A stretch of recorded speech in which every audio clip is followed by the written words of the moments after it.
Je suis déjà ravi d'être là et merci au Web Forum pour votre invitation pour effectivement parler de Criteo, mais parler surtout de comment Criteo innove dans l'achat média et dans l'investissement média. Alors, vert, hein, c'est ça vous m'avez dit? Très bien. Quelques slides sur lesquels je vais passer extrêmement vite, simplement pour vous rappeler que entre le 27 octobre 1994, qui était la date de la première diffusion d'une bannière publicitaire sur Internet, et aujourd'hui, où un marché global du digital est estimé à 120 milliards de dollars à la fin de l'année, avec une part de voix de 22%, il s'est passé beaucoup de choses.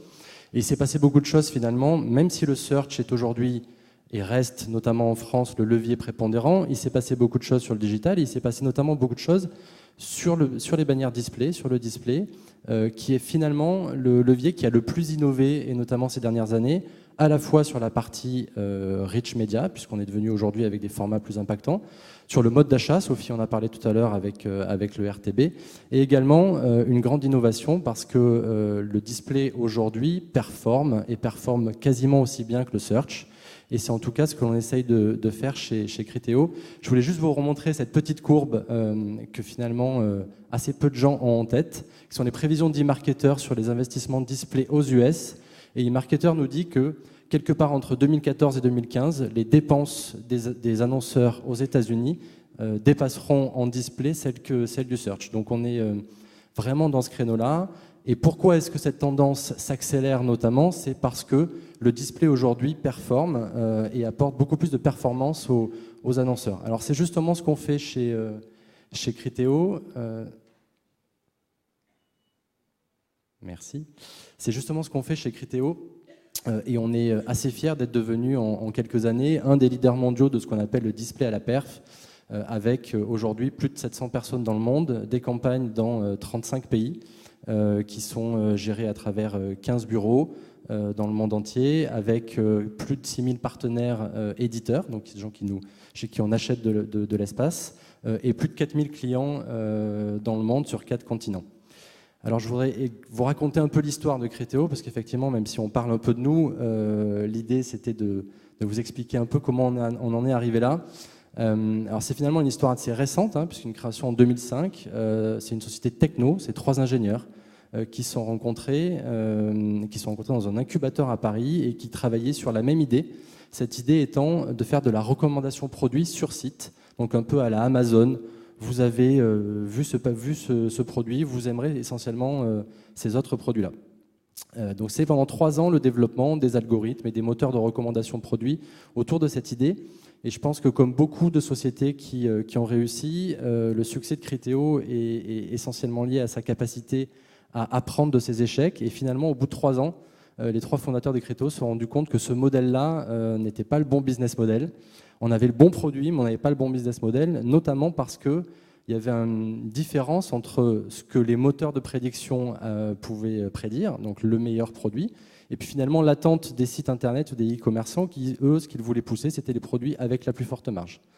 Et l'idée un peu de génie, c'est qu'à partir de 2008, ces moteurs de recommandation produits et ces algorithmes, on va décider de les porter dans des bannières publicitaires et d'aller acheter de l'espace sur Internet pour finalement retrouver les gens qui sont venus sur un site, qui n'ont pas converti, et de pouvoir les retrouver dans leur surf sur Internet, leur pousser des bannières personnalisées, les faire revenir sur le site pour qu'ils achètent. C'est comme ça que le retargeting, selon Criteo, est né, quelque part en 2008.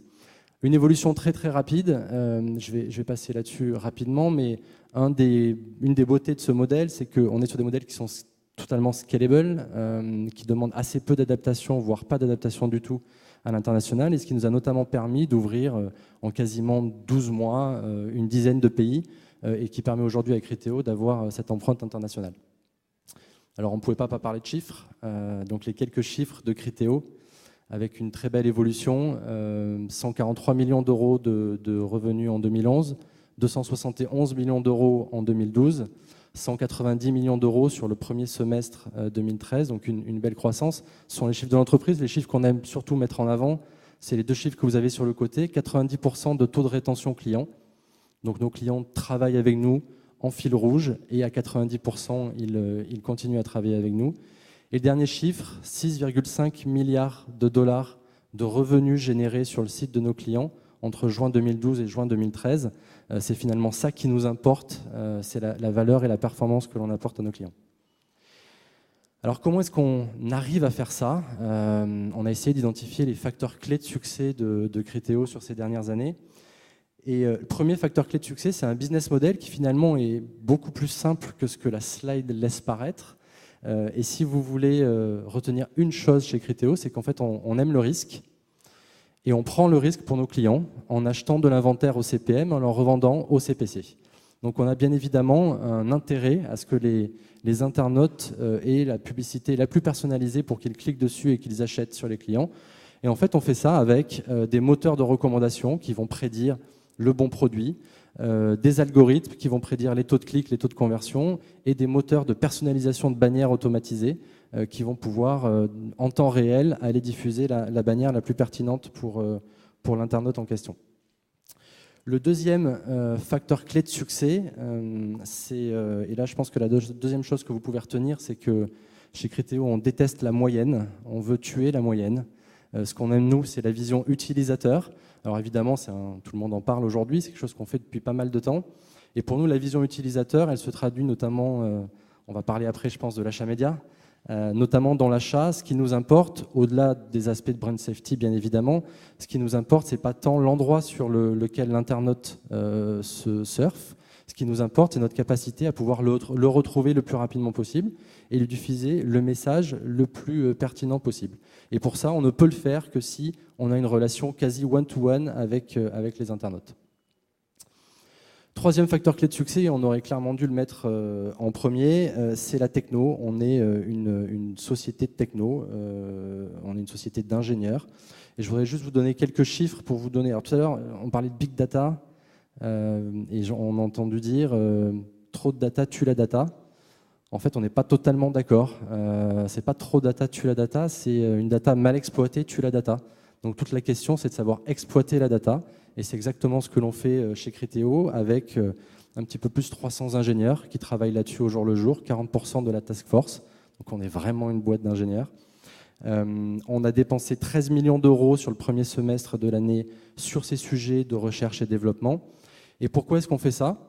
On fait ça parce qu'en fait, on est aujourd'hui, nos besoins, c'est de servir 500 000 ad requests, donc requêtes publicitaires par seconde. Donc on a besoin de cette taille critique et de cette technologie pour aller chercher ça.